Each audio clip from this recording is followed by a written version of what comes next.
Oktubre 13, 2024. Pagbasa gikan sa Santos nga Ebanghelyo sumala ni San Marcos.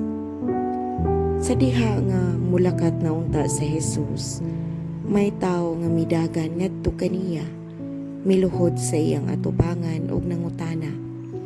Maayong magtutudlo, unsa may kinahanglan kong buhaton aron madawat ko ang kinabuhing dayon.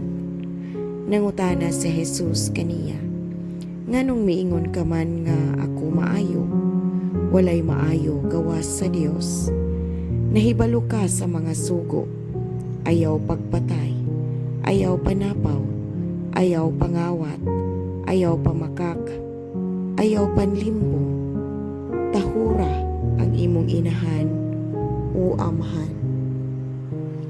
Mitubag ang tao, magtutudlo, nagtuman ako ni ining tanang sugo sukad pa sa akong pagabatanon. Mahigugmaon sa Jesus nga mitutok kaniya og namulong.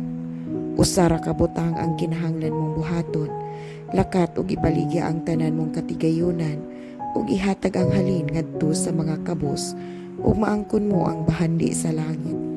Unya balik nganhi kanako ug sunod kanako. Sa pagkadungog sa tao niini, nag-uol siya ug masulubong mibiya kay Jesus tungod kay dato man siya kaayo. Milingi-lingi si Jesus sa iyang mga tinun-an ug miingon kanila, pagkalisod gayud sa mga dato sa ang pagsulod sa gingharian sa Dios. Nakugang ang mga tinun-an sa pagkabati nila niini, apan mipadayon si Jesus pagsulti. Mga anak, pagkalisod gayud ang pagsulod sa gingharian sa Dios. Mas lisod pa sa usa ka dato ang pagsulod sa gingharian sa Dios kaysa usa ka kamilyo paglusod sa lungag sa dago.